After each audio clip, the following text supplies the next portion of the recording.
Well, welcome back. I could actually say welcome back to both this incredible podcast audience and also my guest because you've seen Sean before. But look, today we're going to talk about something completely different with Sean. This is Sean Lizée.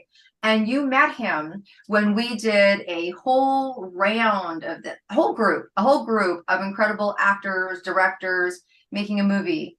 He's going to talk a little bit about that. We're going to go in a different direction, but I want you to meet this guy. I'm going to tell you, when you meet people and you can instantly drop down and go deep.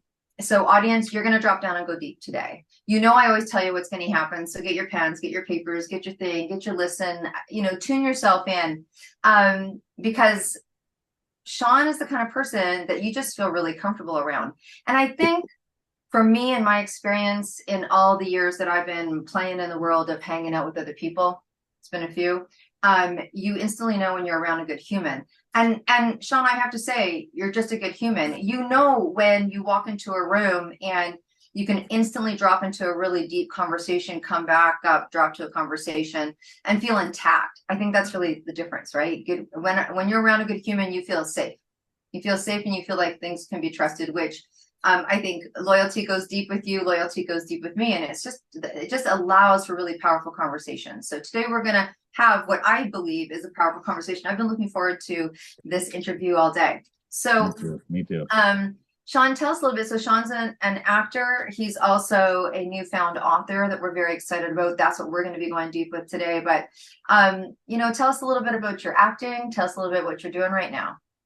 Well, lately it's been pretty exciting. Like we shot some stuff a couple years ago, and then we just finished shooting some stuff in April and did a bunch of pickup work until about a month ago. And then my friend Jesse, he picked me up for a TV show that he's writing, which we were on that podcast with you about, and that's really exciting. And I got a couple other projects coming up, which I'll be putting online. I can't really talk about them right now, but the TV show is excited because he wrote the part, which I feel like it was especially for me because it's like a mid 40s tattoo shop owner, um, disgruntled a little bit, mentor style, but also likes the hustle and is fair with people. So when he presented me that idea, I was like, do I need to act here? Or like what's the backstory on this character? Or is it my backstory? I don't know.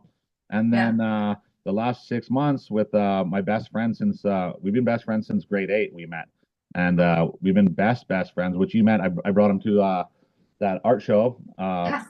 for this great For Ocean, clothing yeah, company. he's sporting some very cool Natsukashi. If you're watching this by video, Sean's pulling off the red beanie with a little bit of Natsukashi there. So yeah, we're Oh, gonna get. and I love these because I don't wear toques well, but I have three of them and can't take them off. And I usually lose them and they're in a pile, like a nice pile on my dresser. And then the thing I have going on right now, the biggest thing is this book. And Mm, about 7 years ago, I talked to my best friend and who we're partners in this book because he helped me get it to, he's an editor in the movies and he helped me get it to this point because he's just like, he could do things that I can't. So when I talked to him about it, he loved the idea, and I was just like, "Well, partner up on with me." And being best friends, it was really good because we'd been in a band when we were younger for like 6, 7 years. So oh, artistically, we just like we're a lot different of people, but we just mhm. seem to be able to just connect. Or if we disconnect on ideas, we know how to like navigate each other's like how we interact with things and Mhm. respectfully because his ideas I know that they're on point in a different wavelength than mine, and vice versa. So it's been great to work on them. And about 7 years ago, I wanted to write a book, and he sent me all this stuff and all these books, which I now have. I have like a library of, these books I have to read. So I actually have to buckle down and read them now. And then I didn't order them, and I didn't order them, and then I went away and wrote this.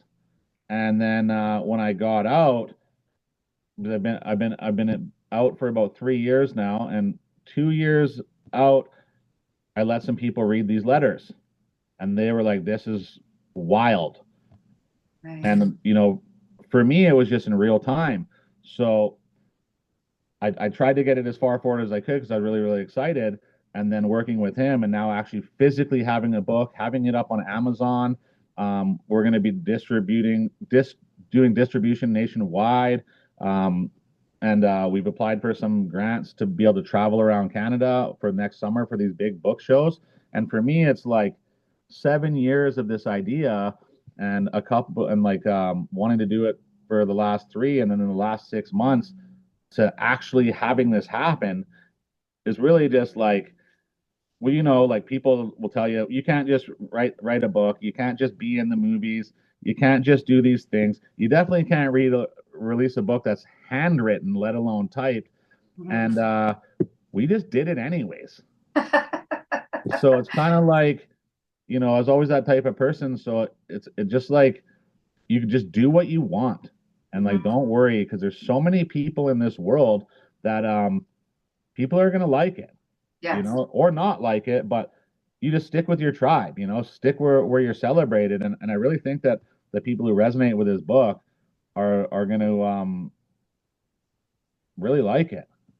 Well, I think that they're definitely going to celebrate that. I love that. I love do it anyway. I love stick to your tribe. I love stick with those that celebrate you. There's a great saying that I really, really love, and it's like, someone's a good person. Like, we're doing a program, and and I'm like, it's based on the kings of the round table, queens of the round. I'm like, at the right table, like just sit at the right table. And the right table for me are people that talk well of you and have your back when you're not in the room. Like when you're Yeah, not in the room, they're celebrating you.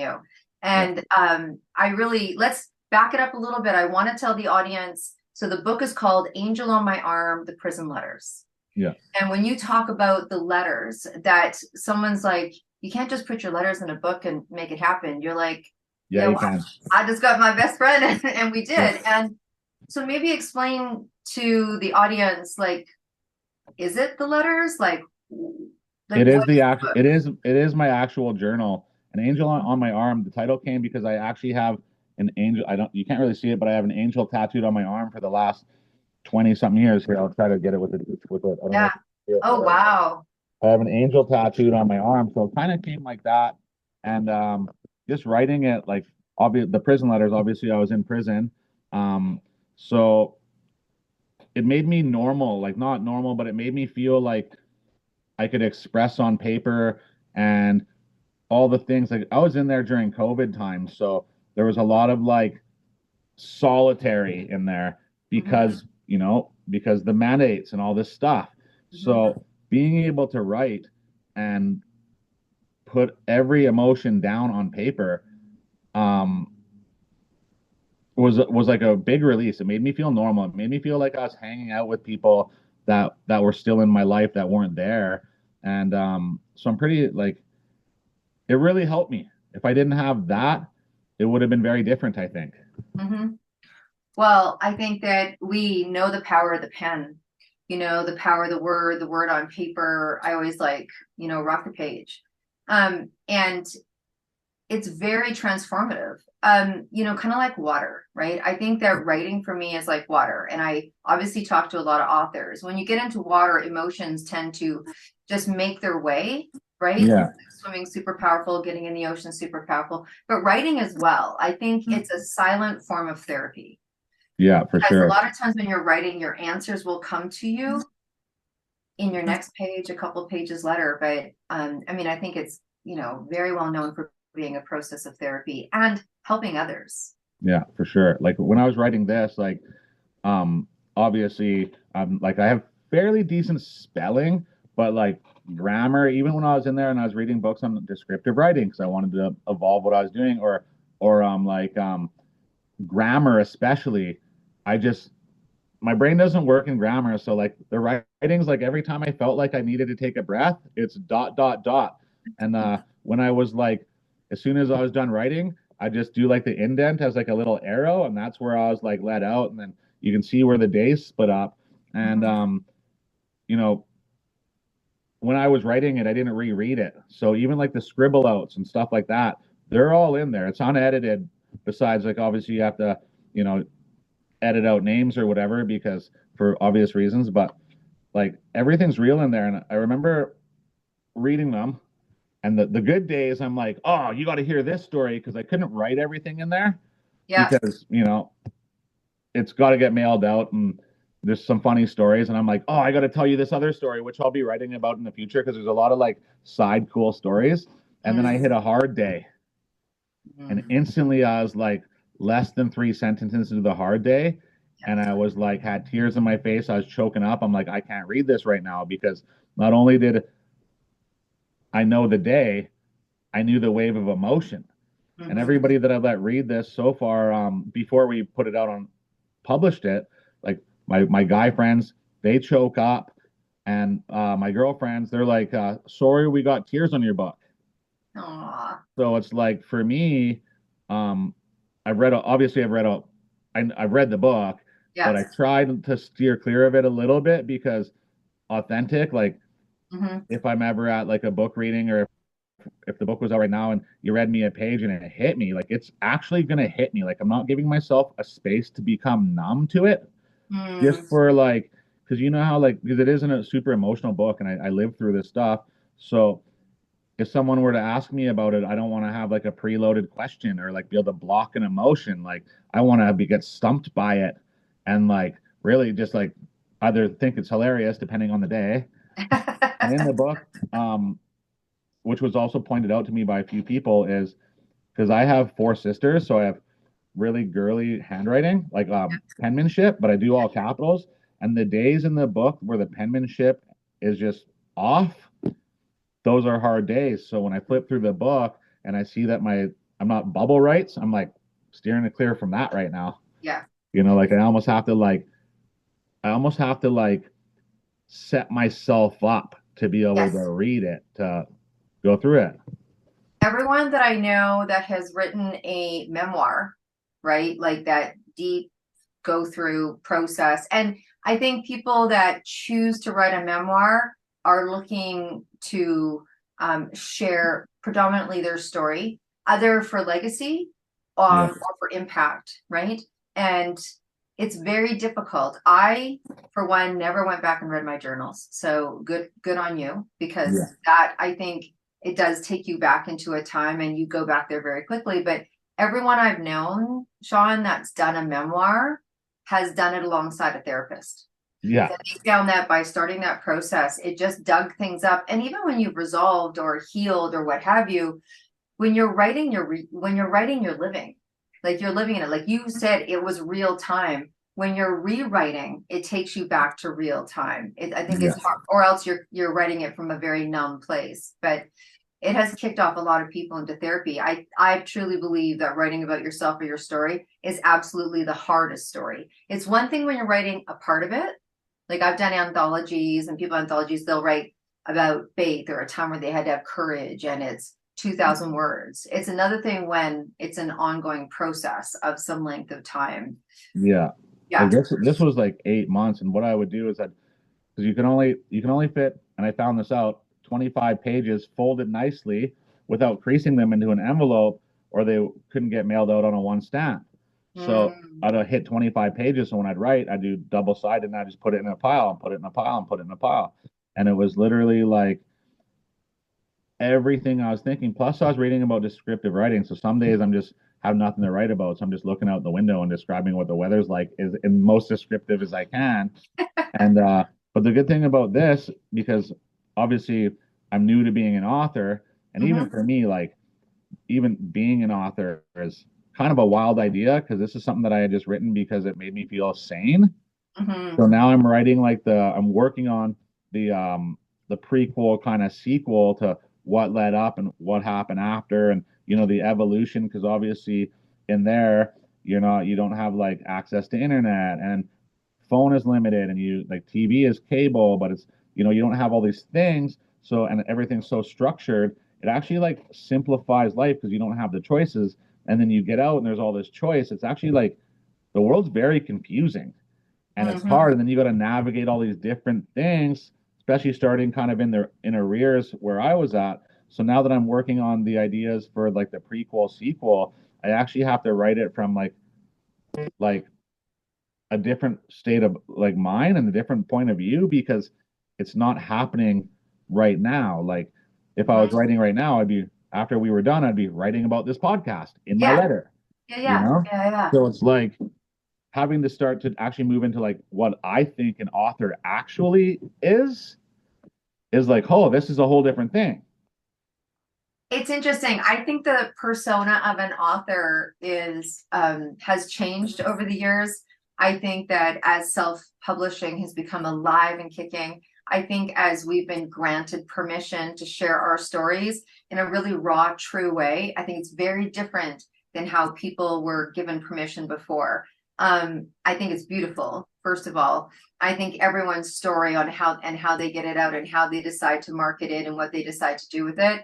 I think it's just incredible. I mean, the accessibility now, I mean, we've got, people in our, world here taking their show. I mean, I could definitely see your book being one of those that converts to a script, that converts to a TV show or a production, or I mean, that's kind of where we're at with authoring. So Yeah. I'm going to ask you though, because you never set out to be an author.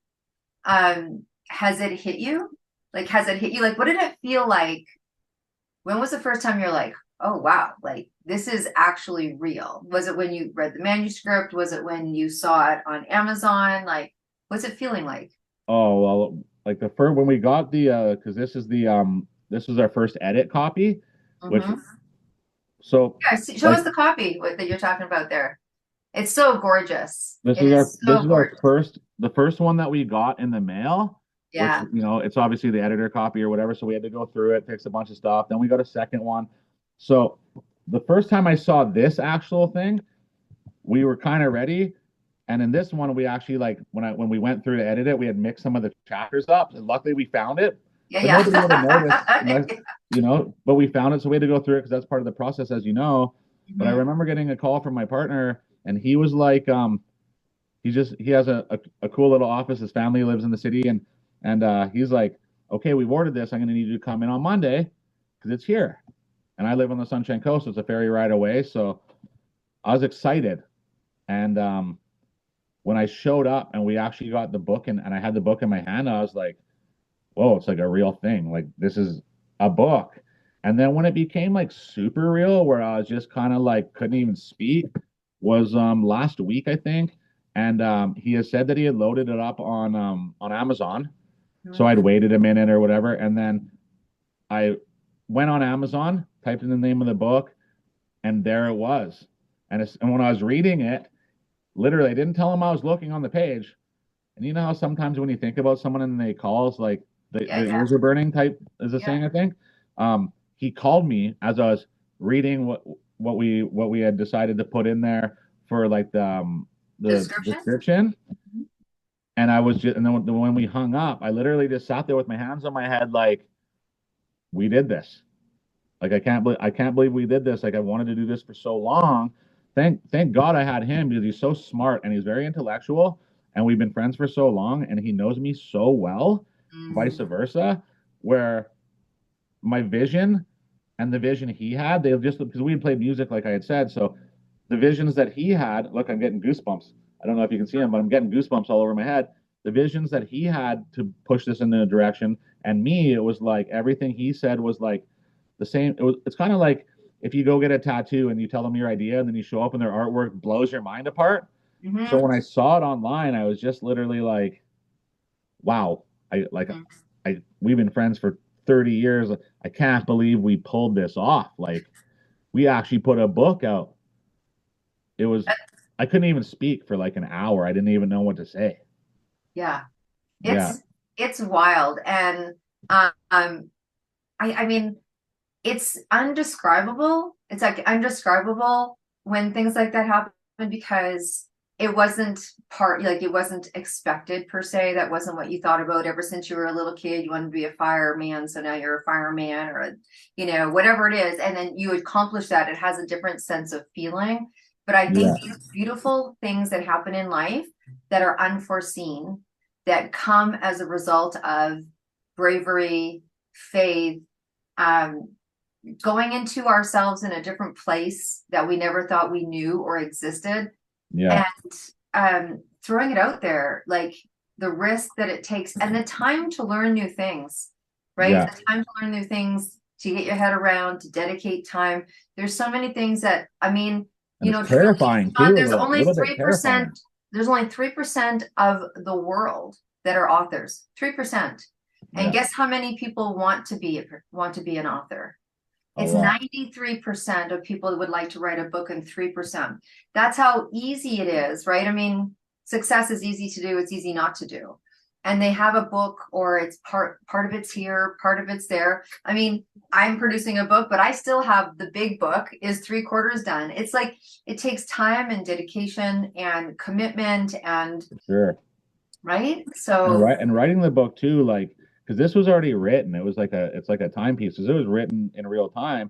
But like mhm. once you get the book written, I can see where like a lot of people might even get discouraged at the process of what it takes to actually write a book. Like when before I locked in with my friend, he I was like trying to work with publishers and trying to do all these things, and then all of a sudden they're like, it's this amount of money and this amount of money, and I'm like, so we actually created a publishing company, Summer Nova Publishing, and you know, it's just a thing that goes, and it's like we just figure it out, but you know, there's so many like roadblocks when Yeah. it comes, like the writing's one thing, and the roadblocks to actually get it to a book or get it out, that's a whole different thing. And I'm not very computer savvy. Thank God he is, because he does that for a living. If you don't But have it, hire it. If you don't have it, find it, right? yeah, and it's just create the solution, because you know it it you could regret it one day, and it's not like there's always going to be roadblocks anyway. So it's like you get to the top of like writing the book mountain, and then on the other side of that is just like the view of that bigger mountain. And then Mm-hmm. guess what? On the back side of that mountain isn't like the winning line down at the bottom. It's like the next mountain.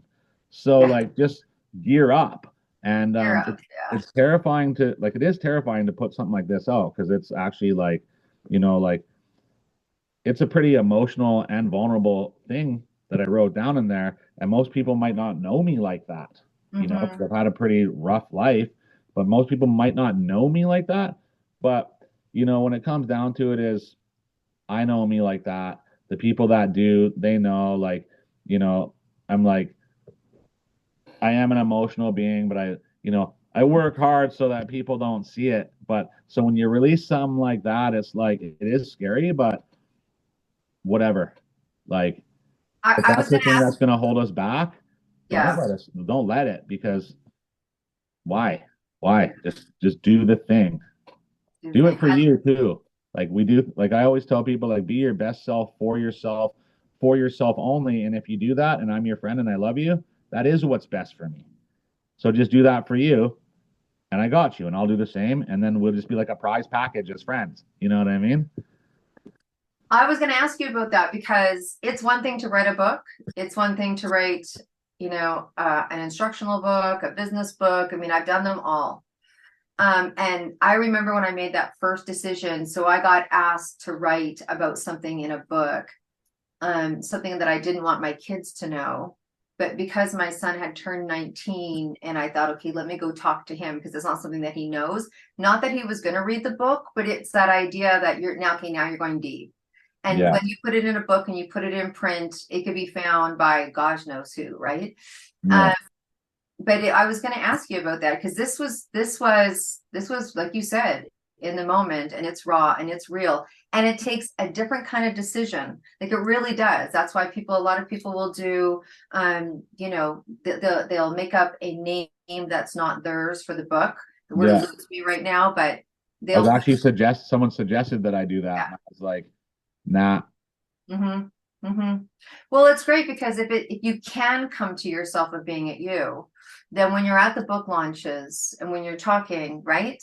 Yeah. And it's so much, it's so real. And I'm so glad that you're actually exploring and looking at the business of the book because there's so many beautiful books that one haven't been written, but two have been written. And I always say like they launch on Amazon or Ingram or whatever it is. And then I say they always kind of come back down like a gorgeous, beautiful woman's body, meaning that they come back down and they stay in an inner circle because when not a lot of authors can collaborate or know how or will invest in the marketing of the book. Like now you're in where the book's got to get to market and it's got to be sustained and want it to be read and those kind of things, which is like part of why we're here today. Yeah. But that's a whole different bag of skills. Yeah, that is a learning curve, especially well now like there's lots of media and influencers that I'm reaching out to and like uh we met and now I'm Yeah. on your podcast twice, which I'm super grateful about. And there's like lots of like cuz this is like cuz it's like a story like it was like sobriety because I had gotten sober before I went in there and like hope and I'd fallen in love too, but then I was missing my kids, but I like it's like all these things.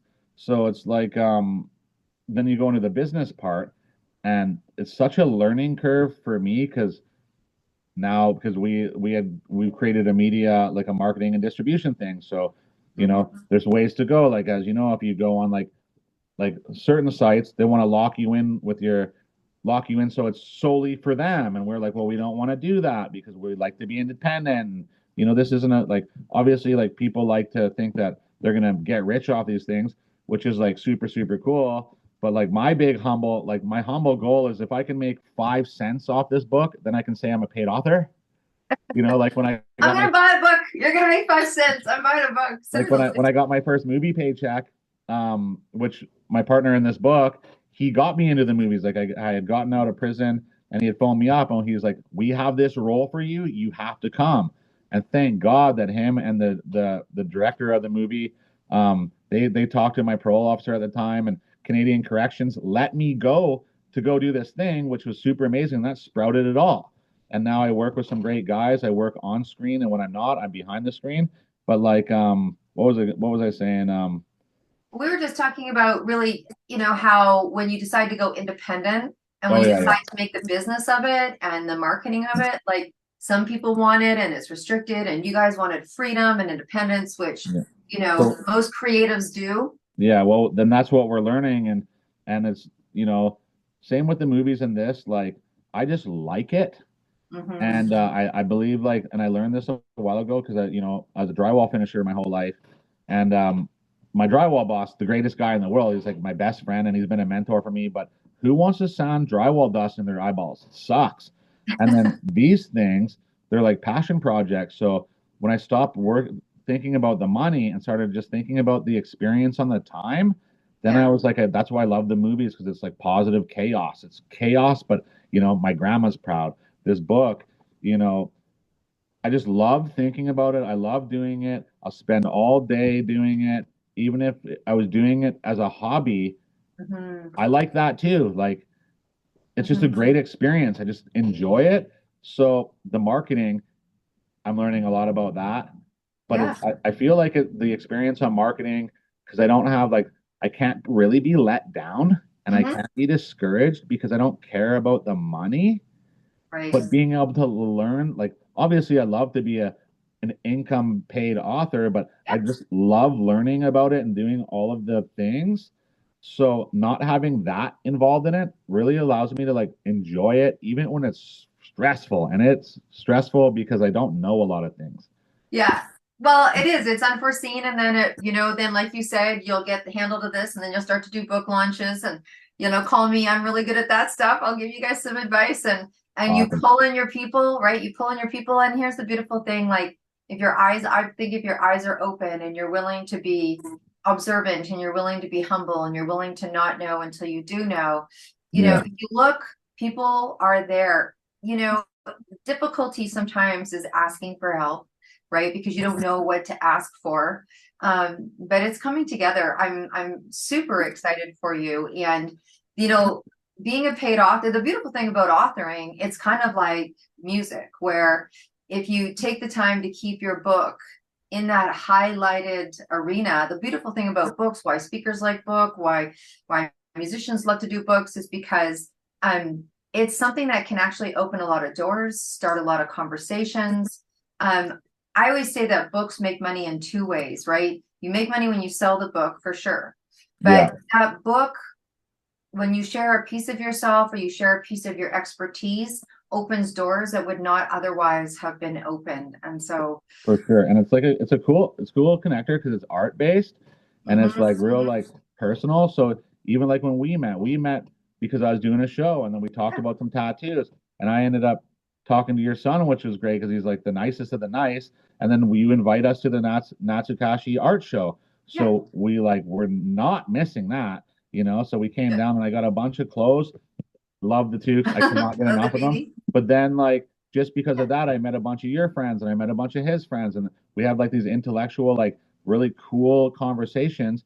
And now I'm on your podcast. And, Yeah. we've talked through text and I met Carmela so it's just like these things. So I like this kind of stuff because I haven't really experienced in conversation about with people like yourself or other people that are in the arts and stuff anything negative.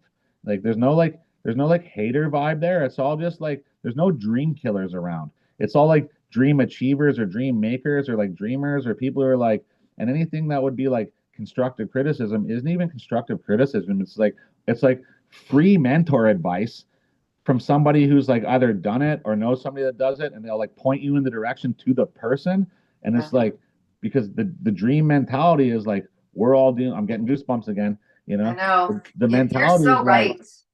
if you love your stuff and I love my stuff, and when they interact and mingle well, and it's just a great experience. It just like elevates.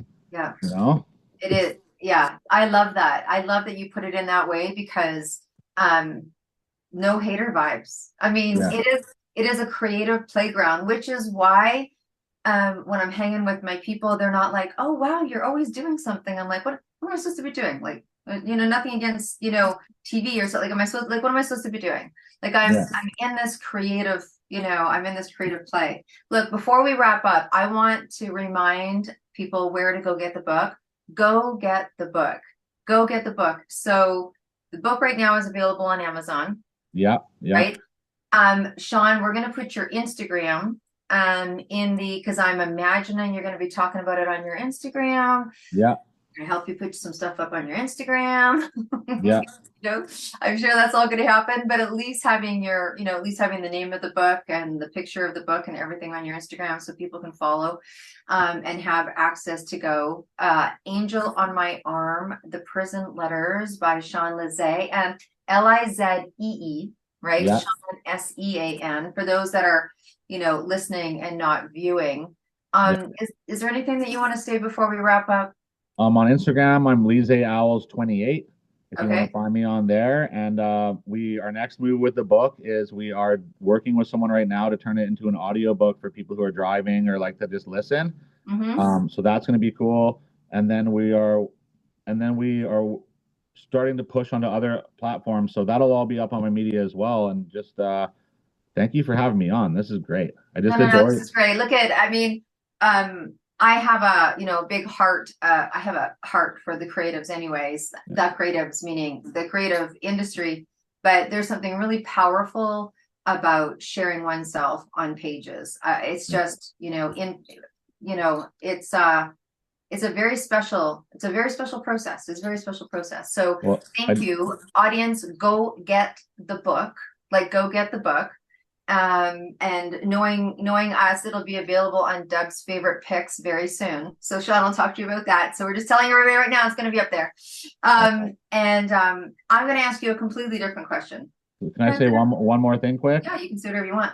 I just adore you, and I love everything that you do. And the book is surreal, but just even being on your podcast, like I'm looking at myself in my screen wearing a plaid shirt covered in tattoos, and I'm looking at you in your screen, and you look great. I'm like, just another thing, like, how did I even get here? So I'm like super grateful, So thank you for believing in me and putting me up on here. This is great. Yeah.